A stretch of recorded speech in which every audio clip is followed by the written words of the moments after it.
Okay, well, I think I can get the introduction started anyway. So welcome, everyone. My name's Dan Burrows. I'm a lecturer in social work at Cardiff University. And I'm very pleased to welcome you to this exchange lunchtime seminar entitled Home Comforts, Getting It Right in Adult...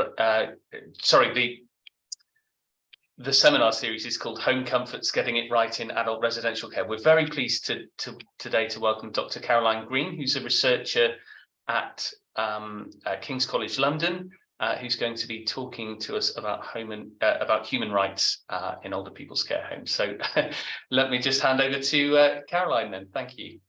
Thank you so much, Dan, and thank you for everyone for being here and the opportunity to talk today, and so about a topic that's very close to my heart. And yeah, Dan, you just introduced me. I'm a social care and human rights researcher at the Applied Research Collaboration in South London, and my background is law and human rights, and I'm specifically focusing on what human rights mean in practice in care settings.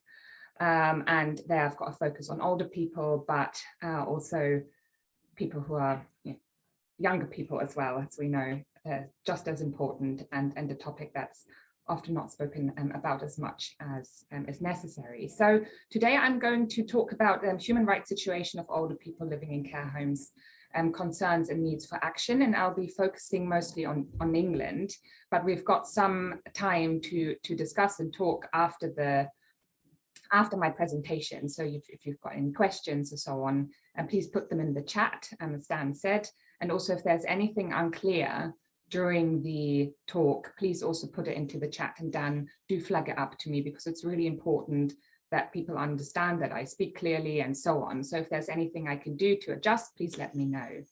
So Shan, I think yesterday, sent out to you links to these two tools or games about human rights, a personality test, and who am I. I know that a few of you have been able to play around with them a little bit, because you sent them on to me. If any of you have, maybe we can talk about it after the presentation, what you found, perhaps which personality you are, and otherwise you can play around with these games after the presentation as well. So we'll talk about it later. So what am I going to talk about in the next half an hour, 40 minutes or so? I'm first of all going to, because I'm not quite sure who's in the audience, I'm sure that some of you, or many of you even, really know human rights really well, and what human rights are, and also how they apply to social care and healthcare. So please do bear with me. But for those of you who are not so familiar, I'm going to define human rights and what they are. I'm then going to talk about human rights in care homes from the English perspective, so how law and regulation apply to care home populations and the providers of care homes. And England has got a very special situation, so I'm going to introduce that a little bit. And then I'm going to look at the human rights situation of older people living in care homes with a bit of a focus of COVID-19, because that really showed some of the, just how precarious the situation of people living in care homes really is, and some of the other kind of human rights concerns that we hear about, whether it is in academia or in the media, or from people who live and work and visit care homes. And then I'm going to talk a little bit about possible actions to improve the human rights situation, situation of people in care homes. So let's get started with defining human rights. So human rights, as I'm sure you've all heard before, are enshrined within a beautiful document called the Universal Declaration of Human Rights from 1948, which is a document that was born out of the atrocities that were committed during the Second World War. And the world community came together and drew up this document of universal human rights under the leadership of Eleanor Roosevelt, actually. And as such, what they really are, human rights are a moral and ethical concept, and they're a legal concept. Morally, it is something where we say, where the world community and people have come together that we've got a whole catalogue of rights and freedoms that we all have simply because we are human beings. And it doesn't matter whether they are written down in law or not, we've just got them because we are human beings and that's what we believe in. But they are also a legal concept. They are written down in multiple legal documents, and the UN HCR, so the Universal Declaration of Human Rights, is the foundation document of the international human rights regime.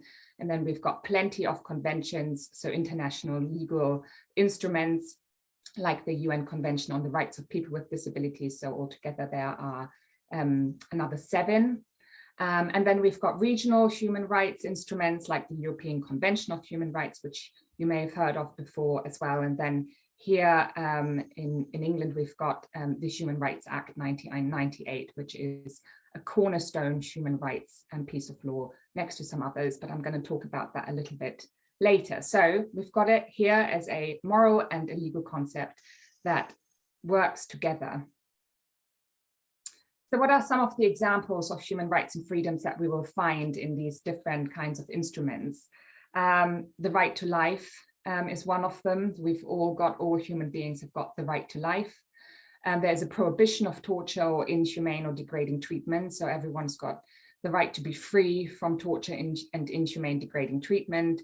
Another right is the right to liberty and security, or the right to respect for private and family life. And again, I'm sure that these are some of the rights that you are very familiar with already through all sorts of discourses in your work, I'm sure as well. But what's really important about international human rights, I think, is the role of these big concepts that we work so much with, namely the concept of equality and the concept of dignity. How do they fit into all of this of the human rights framework? Because they actually exist independently from international human rights law. So dignity is really the foundational concept for human rights. And we would say that if all rights and freedoms are respected and protected and implemented, that means that someone can lead a life in dignity. And equality, again, so there's a right to not be discriminated against, but equality is really one of those very concepts that is at the heart of human rights, that everybody is treated equally and that we are all equal in us being human, on top of having the right not to be discriminated against. So can we ever legitimately breach human rights? There are different kinds of rights. So there are some absolute rights where under no circumstances can there be any legitimate violation. And that is the right to life and the right not to be subjected to torture or to inhumane degrading treatment. So that means under no circumstances can the government, for example, subject somebody to torture. It would always be a human rights violation under international human rights law. There are also qualified rights, though, and here under certain circumstances, it can be legitimate to, to limit those. So, for example, the right to private and family life and freedom of expression.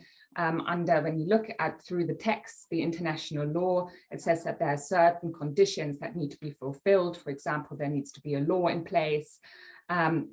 And everything needs to be balanced. And under these circumstances, we might legitimately see a limitation of these rights. And there's something also called the limited rights. Again, there are certain circumstances which need to be legally defined and proportionate. So, for example, the deprivation of liberty, where it might be legitimate to limit these rights. So the mental capacity legislation, if somebody is sectioned under that mental capacity law here in England, that would then be a legitimate limitation of that right. So yes, generally there are some circumstances for many rights where you can actually legitimately limit them. I think that's very important to be aware of. So who's actually responsible for ensuring human rights? I think when we come to human rights in care homes, it sometimes gets a bit fuzzy because we put direct human rights onto, obligations onto care providers. But actually it is government and public authorities who are still the number one point of who are actually under international human rights law and also national human rights law, the main bearers of human rights duties.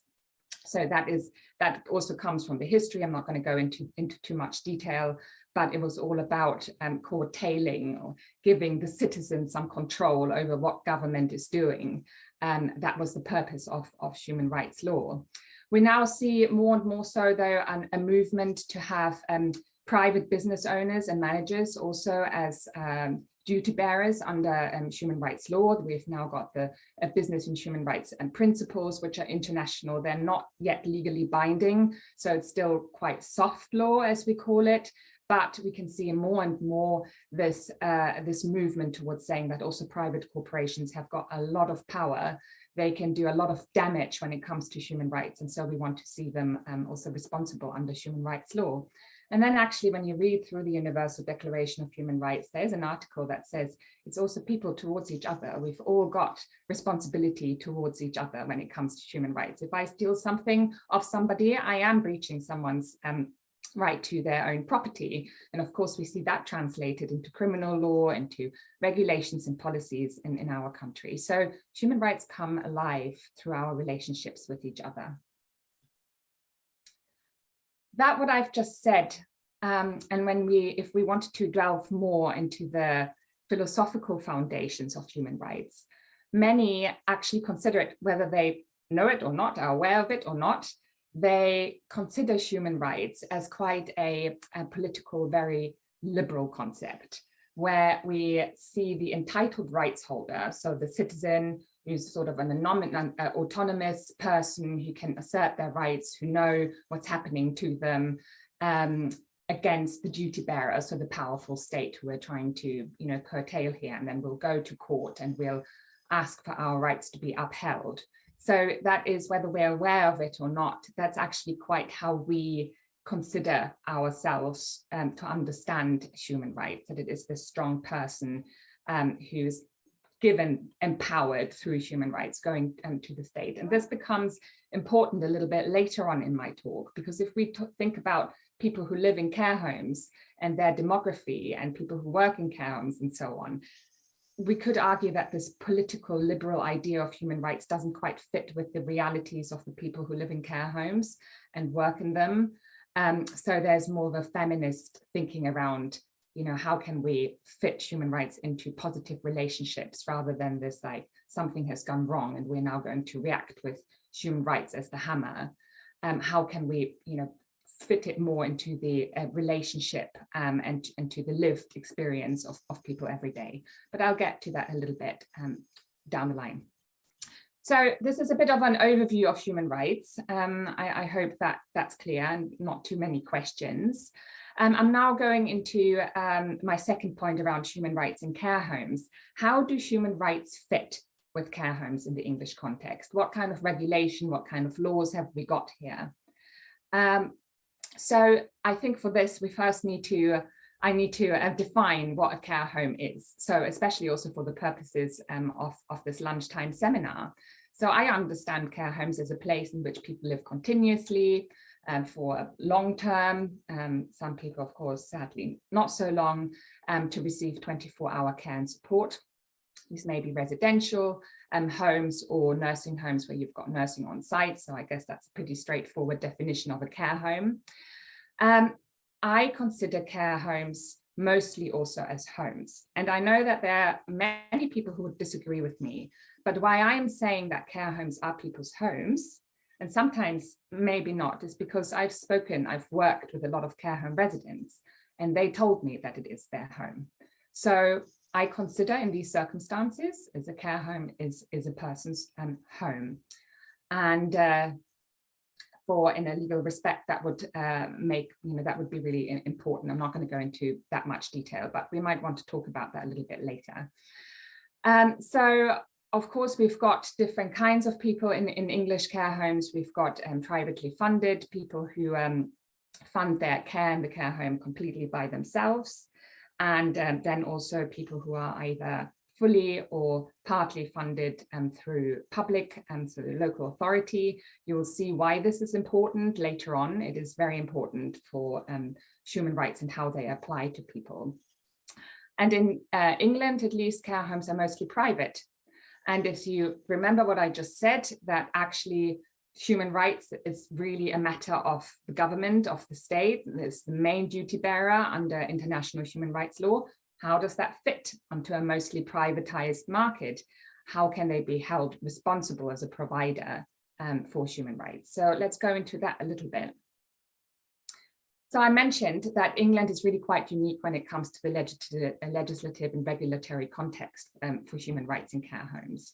And that is because the Human Rights Act, which directly translates the European Convention of Human Rights into British law. And that means that all of us living in this country can go to a local court and say that one of my rights has been breached by this and that person, by this and that local authority, and I want to claim this right. So that's what the Human Rights Act does with a few other things as well.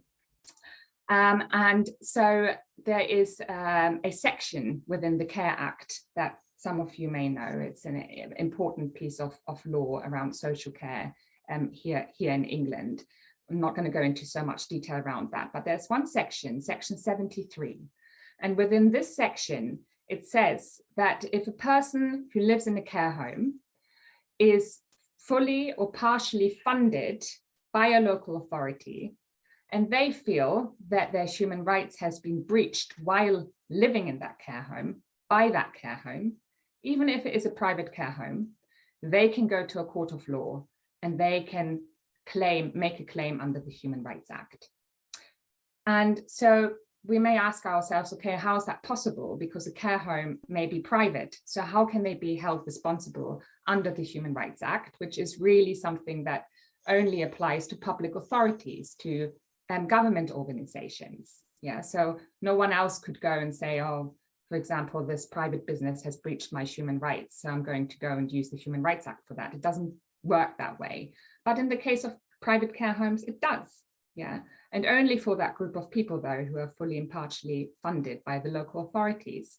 And the reason for this was a case in 2007, where first, actually, a court of law said, no, the Human Rights Act doesn't apply to a private care home. And I'd like to tell you now the whole story, but I'm mindful of the time.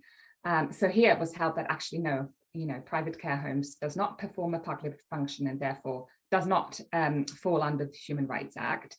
But then there was such an activism around that. There was such an uproar around that amongst civil society organizations and also members of parliament that this section 73 was put in force. So I find it really fascinating that we've got this activism, this human rights activism around human rights in care homes that has led to this really, very interesting legislative point that means that private care homes are responsible for human rights. And then we've got a few other pieces of law and regulation in England, which again mean that care home providers in England are directly responsible to protect and respect the human rights of people who live in them and also work in them. And that is the Equality Act 2010, which means that no one can be discriminated against on certain grounds. We've, of course, got the Mental Capacity Act with its 5 principles, which again is human rights based. And we've got the Care Quality Commission's human rights approach to regulating and inspecting. And I've just spoken to the CQC, and they're actually going to completely redo their human rights approach, and they want to make it stronger. And through this approach as well, inspectors will come into care homes and they will be looking for some specific points that they have decided are important under human rights. So again, just to outline just how central it really is for providers and managers and people working and living in care homes here in England. Dan, how are we for time? I can't see the time. It's 1:20. That's perfect. Time. There is a question there at the moment, just while you've paused, Caroline, which is whether the section 73 of the Care Act 2014 also applies to Wales. I don't think so, but I'm not 100% sure. So I'm more than happy to check, because I'm not an expert on Wales, but I do not think so, because I remember a conversation around that, but I'll check for you. Thank you. Just to make sure. Are there any other questions at this point that would be helpful to clarify or so before I move on? No? Nothing coming in so far, thanks. Okay, all right. Okay, so let's go into the human rights situation of older people living in care homes.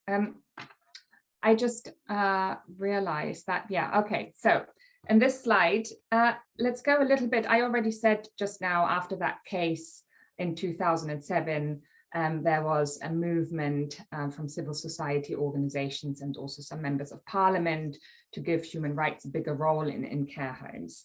And we've actually seen for really quite a long time now, also in academia and research and some groups, and activism around human rights in care homes that goes way back around 50, 60 years or so on. So why is it? What is it about care homes that attracts this human rights thinking and people and concerns? Yeah. And so from my analysis, I think one of the points, really important points, is the demography of people living in care homes. And at least in England, it is mostly older women and people living with dementia. So the Alzheimer Society estimates it's around 80% of people, which means that we already have a group of people here who are more at risk to experience intersectional disadvantage and discrimination. So that may be sexism, that may be ageism, that may be racism and ableism. So it's already a group where we know that there are some risks there. And then people come and they come into a place where quite often they have not chosen to be. And they are put into a community of people who they also cannot choose. Yeah. So, and then suddenly they live with a group of people who they have not chosen, and they also don't have, most of the time, the same freedoms to be able to go out and, you know, determine their life the way that other people can, who do not live in a care home. So, and that actually really makes quite difference. So I've spoken to a group of care home residents the other day about human rights, and they felt that it's something about privacy, it's about family, it's about being able to choose who you want to be with.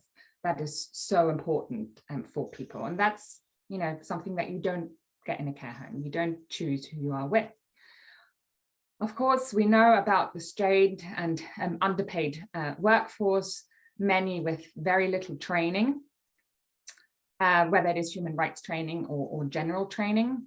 And that all in a sector that is really in a crisis situation, has been for a long time, financially, staff related, and also image related.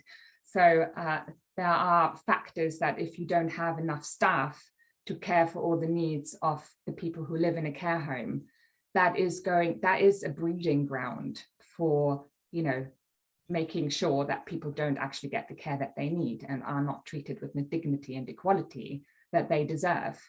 So there are all these different points that we could now go into of what does it mean having this sector, having this workforce, having this demography. That means that there is a breeding ground there for human rights concerns. And generally, we live in a society that still suffers from all kinds of intersectional disadvantage, from ageism, ableism, racism. Why am I saying that? Because I'm going to get to that a little bit later. I find that we hear the voices of people living in care homes basically not at all.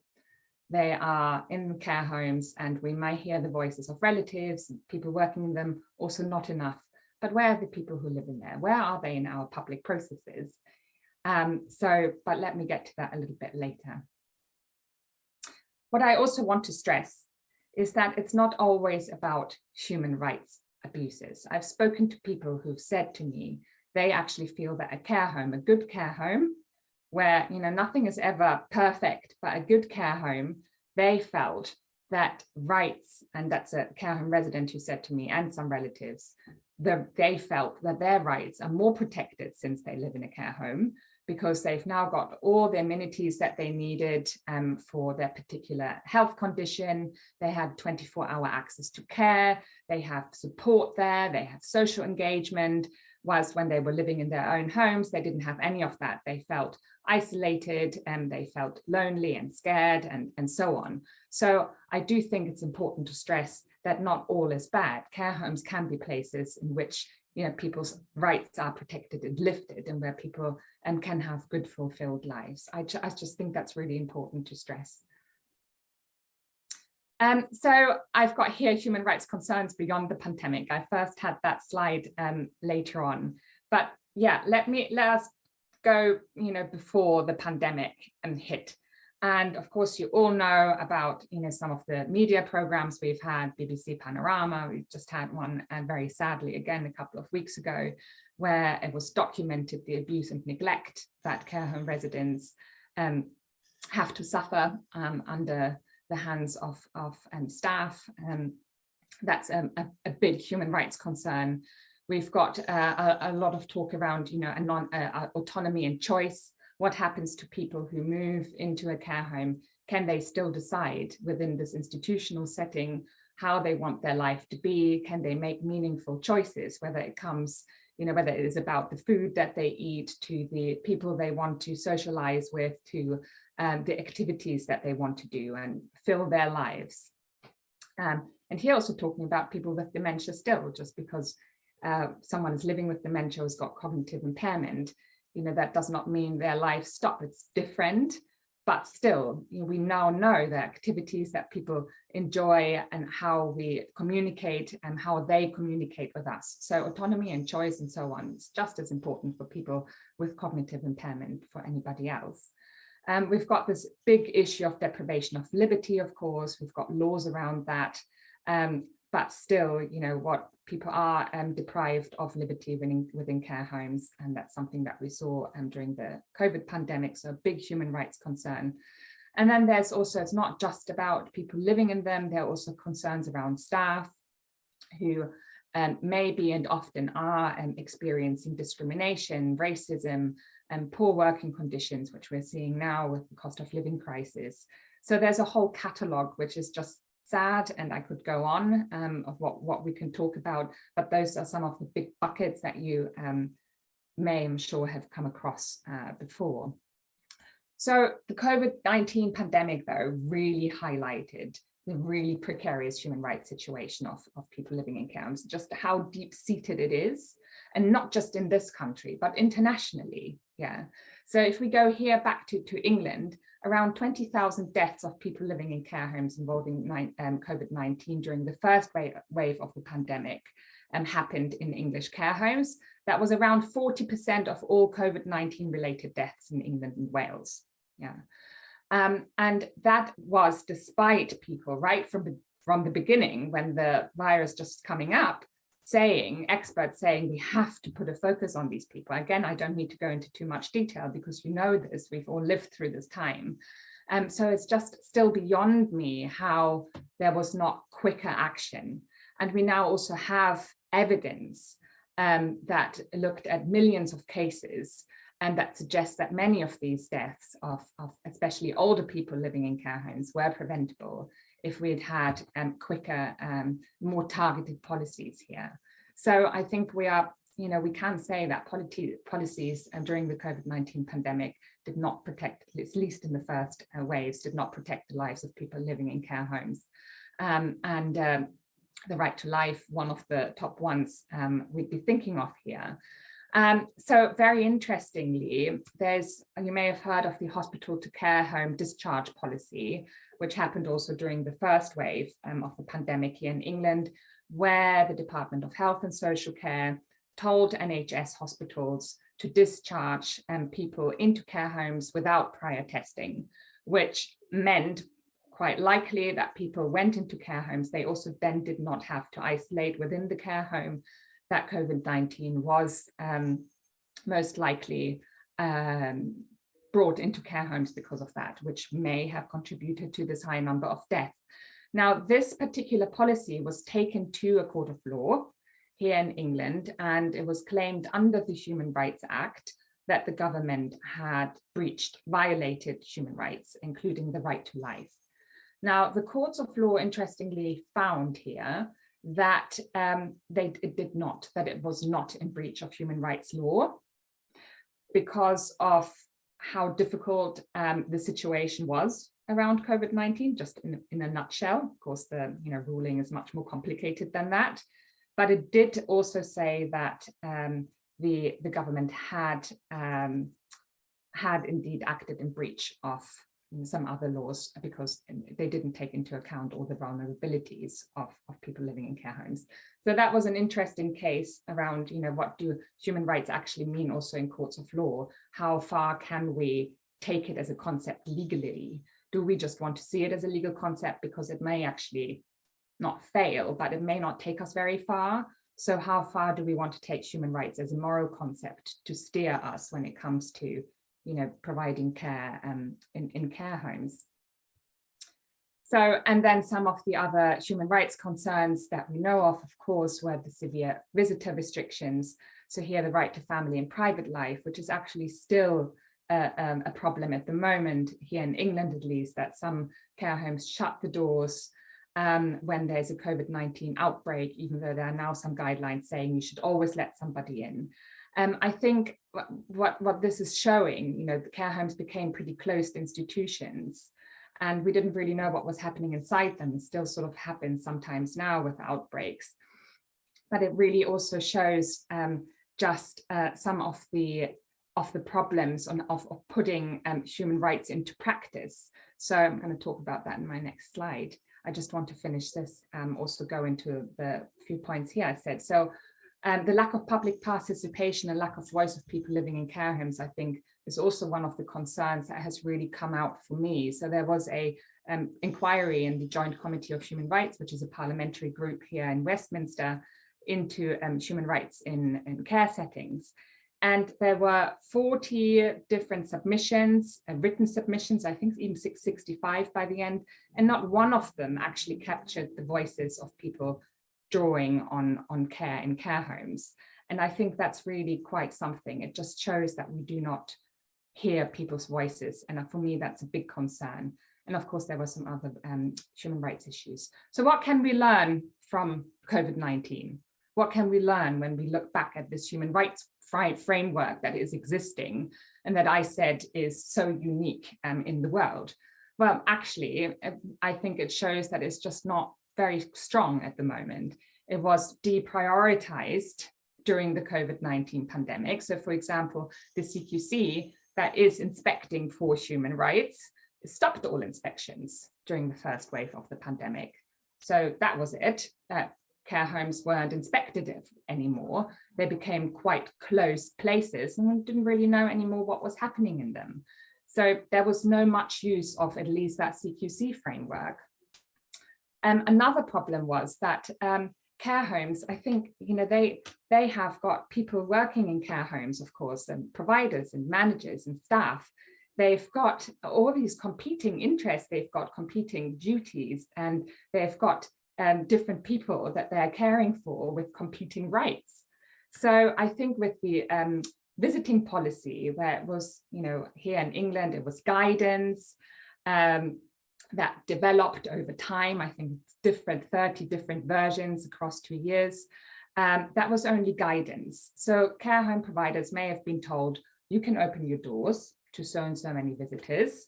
However, we are not going to take away your duty of care, that if someone dies from COVID-19 and we can show that it was because of you, because you didn't make sure that they are protected, we could still take you to a court of law. So that means that in effect, care home managers and providers were faced with potential legal action and guidance, and they had to, weigh up these different duties and so on. And I think it just shows just how difficult it actually is. We can talk of human rights in theory, and it sounds, perhaps quite easy, but how can we meaningfully translate it for people providing care in care homes to make sure that they can also balance it, that it makes sense to them, and that rights and duties can be balanced in a way that works. And I think a much more thought needs to be put into that. And then there's a real difficulty of accessing remedies for people. So I just, the CQC, they stopped all their inspections, even though people could put in some, notify the CQC of some worries they had. There was very little they could do. Then the local government ombudsman, that's actually the person you can contact. You can actually follow up a complaint. So if you are a relative or if you're a resident and you feel like something has happened within a care home that was unfair, not under human rights law though, they can follow up and investigate. The CQC cannot do that. But if you look at some of the of their reports and decisions from the past 2 years, they always kept out of COVID-19 visiting controls. They said that's really mostly something that a care home provider has to deal with themselves. So again, people were faced with not really anything that they could work with. And then, of course, you've got the courts of law and all the legal toolbox that might be out there, but that's expensive and it takes a lot of time for many people, that time that they just don't have. So how can we actually access remedies? How can we make human rights law meaningful to people? I think these are questions that are still so much open. So what about actions to improve human rights situation of people in care homes? I think there's a lot that can be done. But I also really believe it needs to be a consorted, collaborative action that people do together, different people, whether it is grassroots advocacy, government, policymakers, providers, and people living and working and visiting care homes, everybody together. And I think we need to adopt a normative approach to human rights, where we're baking human rights thinking into social care on all levels, rather than one that is very much reactive, where we're like, okay, let's wait until something has happened, and then we'll go and use the human rights hammer. I think we need to come from the starting point of that we want social care, that we want care in care homes that's right-based, and everyone needs to be on board with it. And for this, I think we need to change our mindsets. Yeah, we need to we need to understand for ourselves that human rights in care settings is the foundation for high quality care and good relationships, and not just a threat. Yeah, even though it is also a legal concept. And we need a fundamental understanding that people living in care homes have equal rights, even if it doesn't seem to perhaps make sense to us that a person who's perhaps at the end of life has still got a right to education, but they do. So, and I think really thinking about that, taking the Universal Declaration of Human Rights, the Convention on the Rights of People with Disabilities, and all those beautiful instruments we've got, looking in them and saying, okay, everyone has got these rights, including care home residents, is really fundamental, and we don't do that enough yet.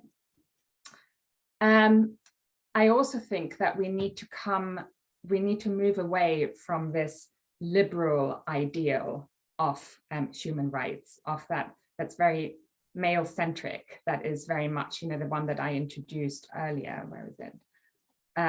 This one here, that political liberal idea of the autonomous, strong, healthy rights holder who recognizes that something has gone wrong and they will, claim their rights.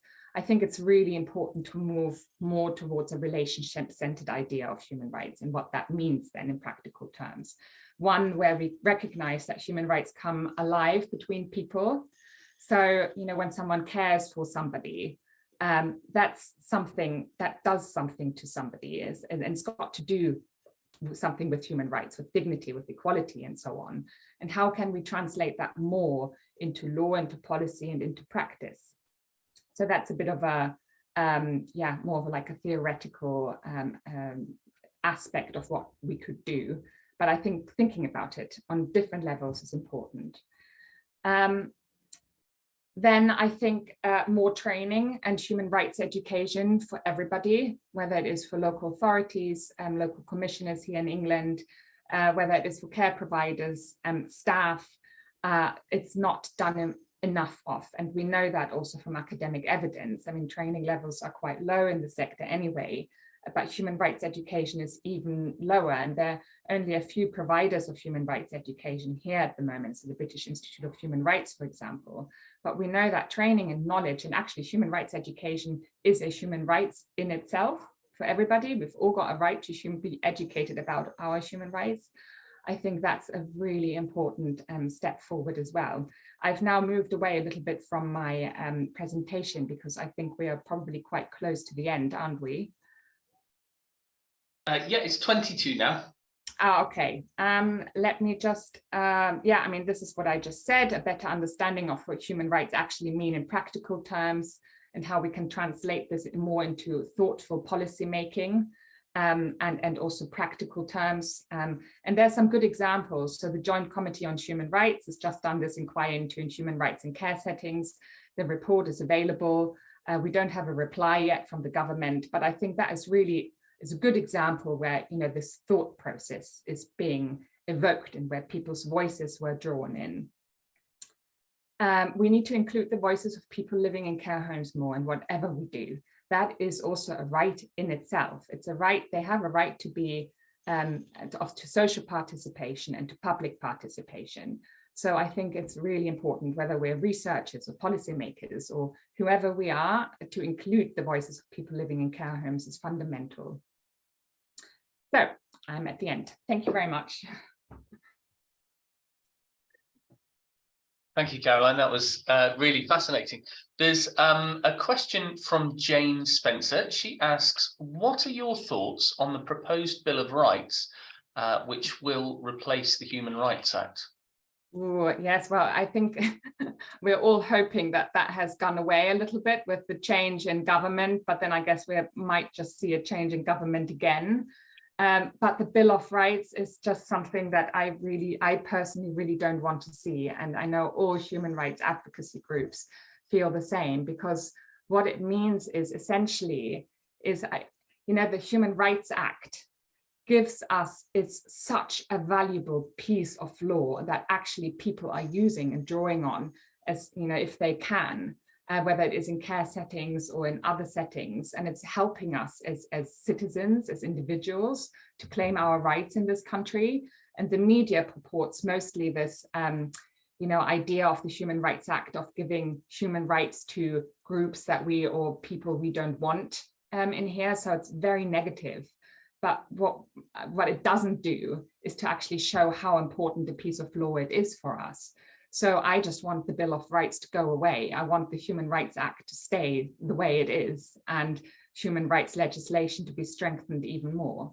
But if the Bill of Rights actually, you know, if it came to existence, it would mean that, that the government is not we are not able to hold government and public authorities to account as much for human rights as we are at the moment.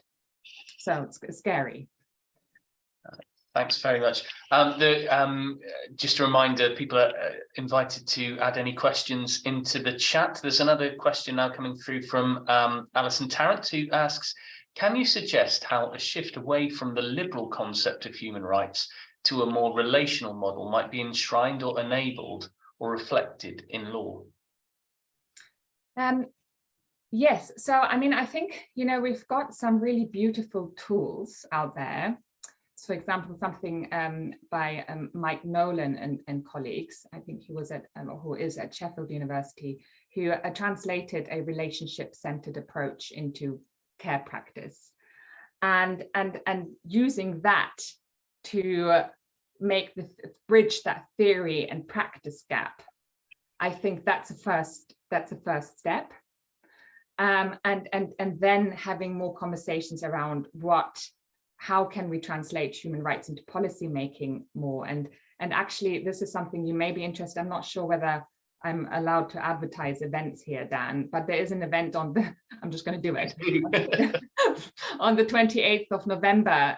There is a lunchtime seminar I'm organizing with a barrister called Alex Ruck-Keene, who knows all of this field so much, and it's going to be exactly about this point, how to translate human rights into policies and practical guidance in the social care and care homes.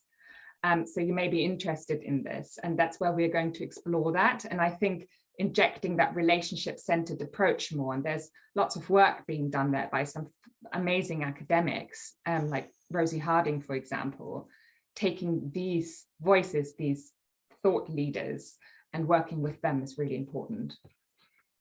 Thank you.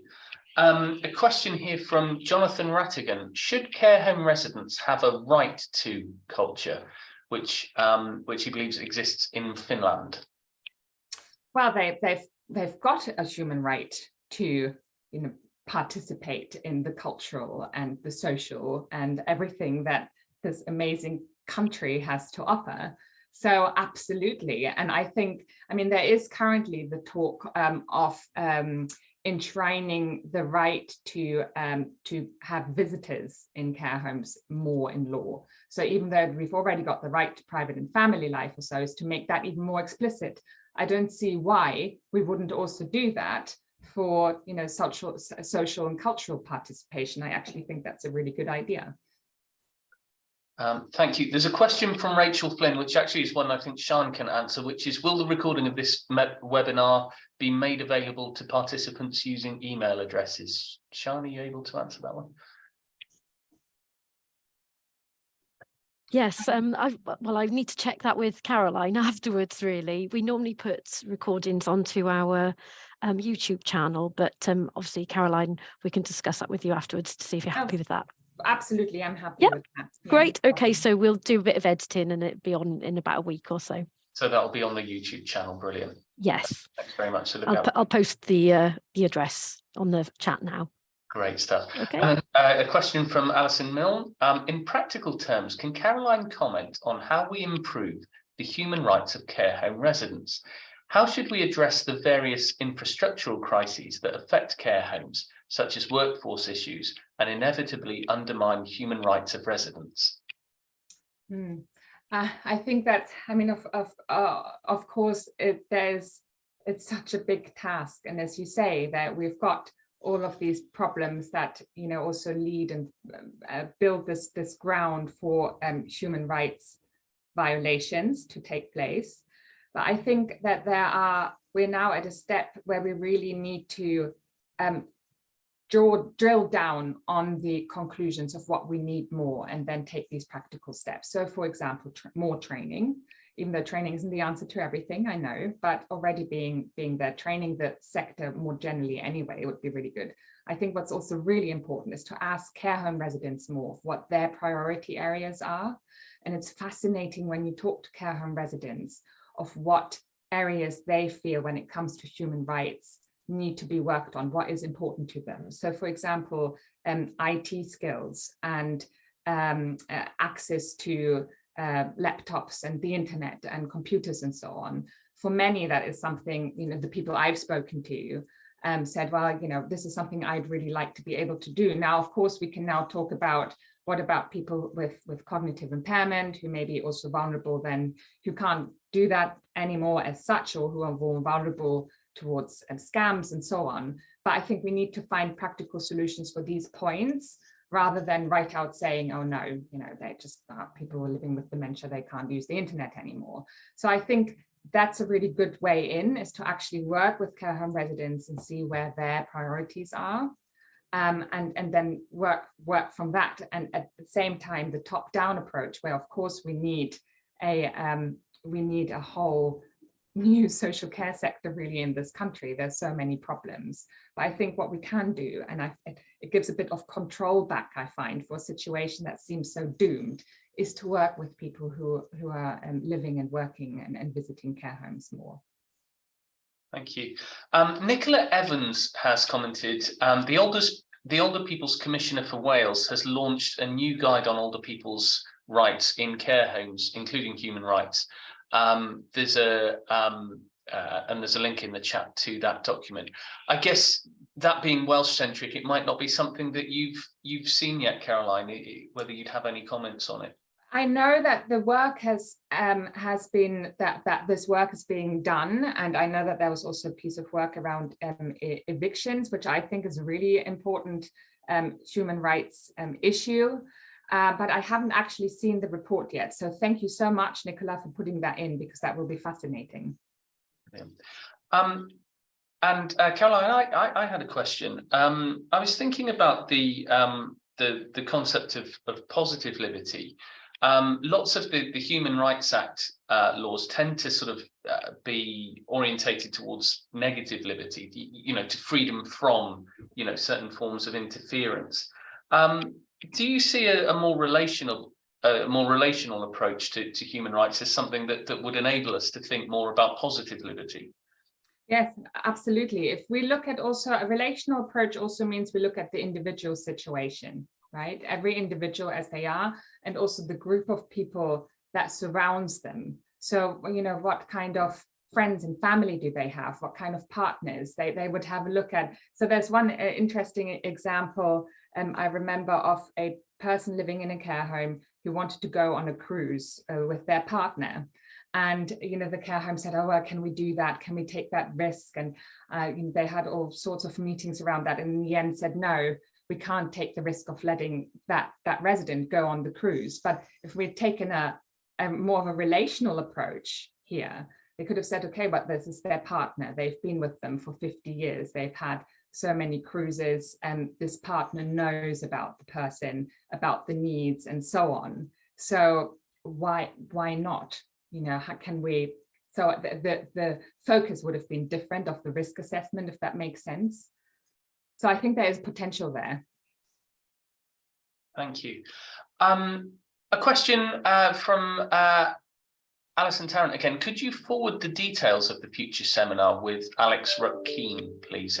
Have we got a way that we can get that distributed to people if they want to register? Absolutely. I can send you the link. I'm just putting the Eventbrite on today, because that was quite a last minute thing that we decided to do that. I put the Eventbrite in and send it to you, and then you can distribute it to everybody if they want. Brilliant. Thank you very much. Okay, do we have any more questions from attendees? Okay, I think that's dovetailed quite neatly then by the looks of things. Yes, so Sian is just putting up a feedback poll there, and well, thank you very much indeed, Caroline. That's been fascinating and very very much needed, I think. So it's been really enjoyable. Thank you very much. Well, thank you for having me, and thank you for everyone giving up your time over lunch to listen to this. I hope it was useful.